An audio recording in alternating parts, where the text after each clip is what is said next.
Next term है हमारी phase difference. Phase हमने पढ़ा था, phase position of alternating quantity बताता है, या तो फेज एंगल या फेज टाइम में। वैसे ही फेज डिफरेंस जो है, डिफरेंस नाम से क्लियर है, अंतर है ना। तो यहाँ पे अंतर जो होगा, तो अंतर जब भी कोई भी चीज़ का होता है तो दो चीज़ों के बीच में होता है। तो यहाँ पे फेज डिफरेंस भी दो अल्टरनेटिंग क्वांटिटी की पोजीशन के बीच के अंतर को प्रदर्शित करेगा। जैसे कि हम इस वेव में देख रहे हैं, हमारी साइनसोइडल वेव है V T equals to V M sine omega T, जो कि हमने प्राप्त किया था सिंगल फेज एसी सर्किट में। एसी सिंगल फेज एसी हमारा जनरेशन जो होता है इसी में ही होता है। V T equals to V M sine omega T इसकी रिप्रेजेंटेशन होती है।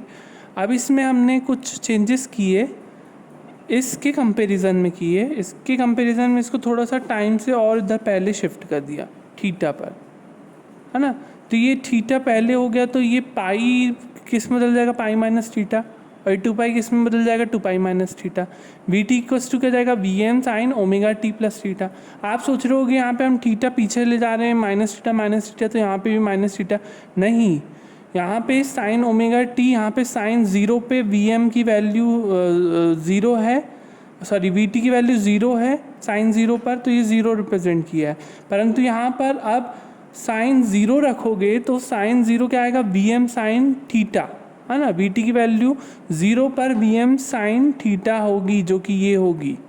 तो यहाँ पे प्लस थीटा लिखेंगे हम, माइनस थीटा नहीं, क्योंकि ये जीरो से पहले ही और थीटा एडवांस है, तो इसका हम बोलेंगे प्लस थीटा, और हम इसे बोलते हैं अग्रगामी, लीड। तो अल्टरनेटिंग क्वांटिटी जो ये वी टी है फंडामेंटल क्वांटिटी से, ये वाली वी टी जो अल्टरनेटिंग क्वांटिटी है वो प्लस थीटा लीड पर है ना। प्लस थीटा लीड पर है ये। अब इसके बाद वी टी हम ड्रॉ कर रहे हैं ये। अब इसको हमने थीटा बाद लिया, और ये हो जाएगा पाई की जगह यहाँ पर जाएगा पाई प्लस थीटा, यहाँ टू पाई की जगह हो जाएगा टू पाई प्लस थीटा। तो ये थीटा डिग्री बाद हो रहा है, तो वी टी इक्वल्स टू क्या होगा, V M sine omega T minus theta. मतलब ये क्या कर रहा है, लैग हो रहा है, मतलब टाइम डिले हो रहा है इसमें। तो omega T minus theta, minus represent here lagging, है ना। तो ये लैग मतलब पश्चगामी। तो ये जो वी टी है ये वाला, ये इस अल्टरनेटिंग क्वांटिटी के थीटा डिग्री पश्चगामी है, और ये थीटा डिग्री अग्रगामी है। तो ये तो बेसिक डिफरेंस है जो कि आपको पता होना चाहिए, क्योंकि आगे सर्किट्स में आपको ये चीज़ें बहुत यूज़ होंगी। नेक्स्ट टर्म है हमारी एवरेज वैल्यू। ये दो सर्किट बनाया मैंने, एक डीसी सर्किट और एक AC circuit. I equals to V by R होता है जनरली, दोनों में यही होगा। और क्यू है यहाँ पे charge transfer is equals to I into T. Q equals to I T लिखते हैं हम, आपने पढ़ा होगा फिजिक्स में भी। तो Q equals to I T AC और डीसी सर्किट में। अब ये जो एवरेज वैल्यू है, ये चार्ज परिपथ में जो चार्ज स्थानांतरित होगा उस पे आधारित होती है ये। तो डीसी सर्किट में और एसी सर्किट में उस पर्टिकुलर वोल्टेज पर जब चार्ज स्थानांतरित होगा डीसी सर्किट में, उसका मान एसी सर्किट में चार्ज स्थानांतरित के बराबर हो जाए, या हम बोल सकते हैं the voltage at which charge transfer in AC circuit is equal to the charge transfer in DC circuit is called average value of voltage. मैंने मैंने थोड़ा सा अलग कह दिया। जब एसी सर्किट में चार्ज ट्रांसफ़र की वैल्यू डीसी सर्किट में चार्ज ट्रांसफ़र की वैल्यू के बराबर हो जाती है, तो उस पर्टिकुलर वोल्टेज की वैल्यू को हम बोलते हैं एवरेज वैल्यू ऑफ वोल्टेज। तो इसमें चार्ज स्थानांतरण की वैल्यू, इसमें चार्ज स्थानांतरण की वैल्यू जिस वोल्टेज पर होगी उस वोल्टेज को हम बोलते हैं एवरेज वैल्यू ऑफ वोल्टेज। परंतु इन दोनों सर्किट में कॉमन चीज़ क्या होना चाहिए, जो रेजिस्टेंस हम यहाँ पे यूज़ कर रहे हैं दोनों की वैल्यू सेम होना चाहिए, और जितने समय के लिए हम इसको यूज़ कर रहे हैं वो एक समय का मान भी सेम होना चाहिए। मतलब 10 मिनट्स तो 10 मिनट्स, 5 मिनट्स तो 5 मिनट, या 5 सेकेंड 10 सेकेंड, जो भी टाइम की यूनिट हो। ठीक है।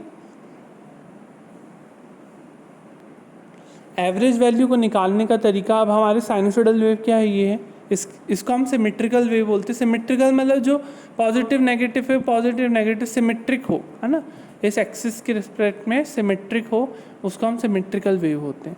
अगर कोई वेव इस प्रकार की, जैसे ट्रायंगुलर फिर स्क्वायर इस प्रकार की, तो ये अनसिमेट्रिकल कहलाएगी। ठीक है।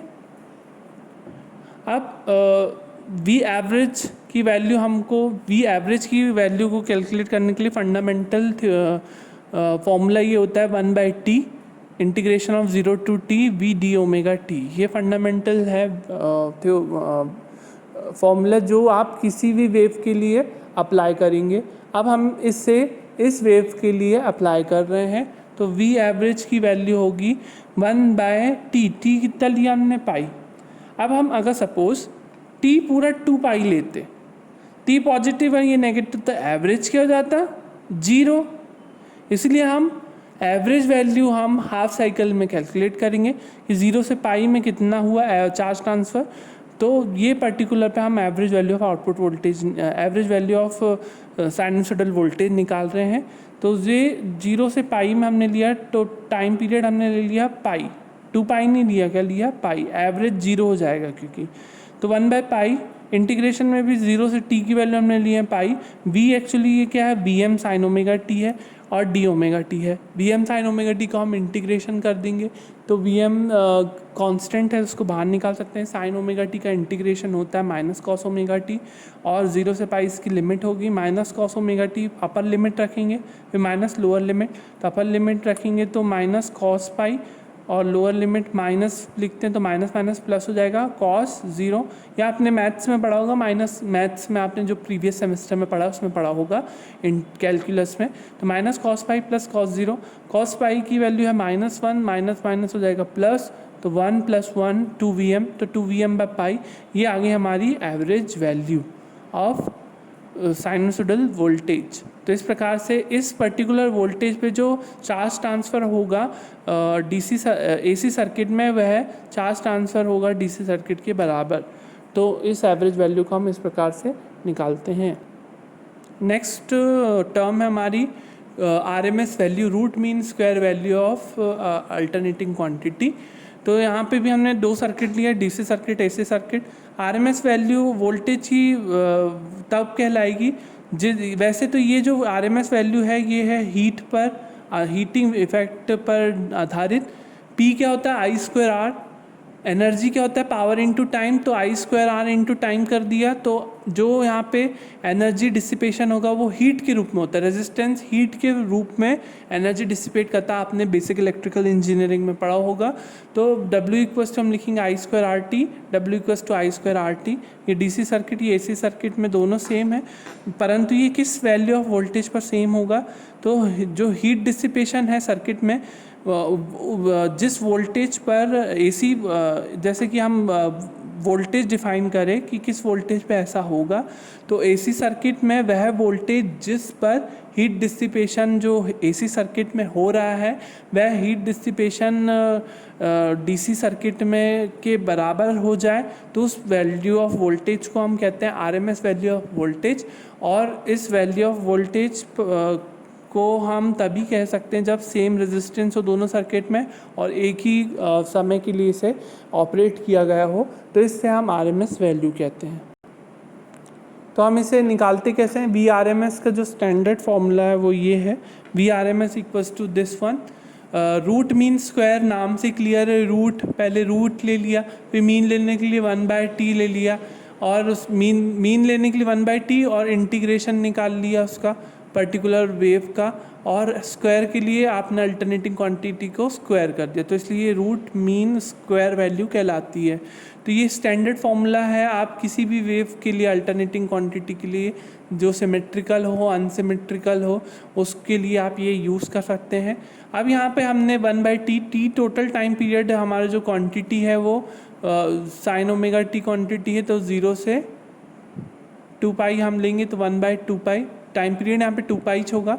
0 से 2 पाई Vm² sine square omega T D omega T. Sine square omega T का हमको डिफ्रेंसिएशन इंटीग्रेशन पता नहीं होता है, इसलिए हम इसे ट्रिग्नोमेट्रिक आइडेंटिटी के जरिए बदल देते हैं। ट्रिग्नोमेट्रिक आइडेंटिटी आपने पढ़ा होगा, cos 2θ = 1 - sin स्क्वायर थीटा, है ना।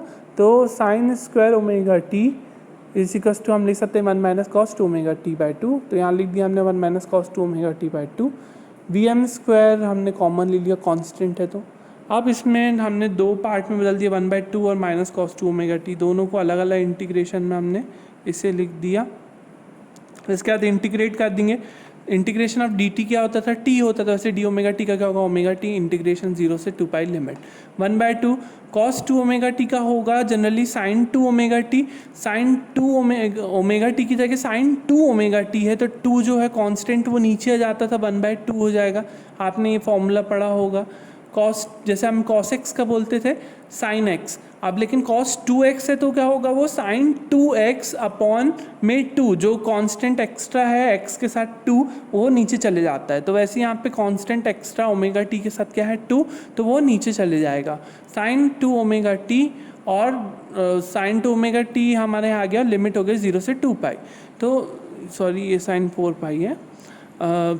यहाँ से सॉल्व करेंगे, 2 पाई रखेंगे फिर -0, तो 2 पाई से 2 कैंसिल, पाई हो जाएगा ये 1/4, और ये साइन 2 पाई रखेंगे तो साइन 4 पाई माइनस साइन 0।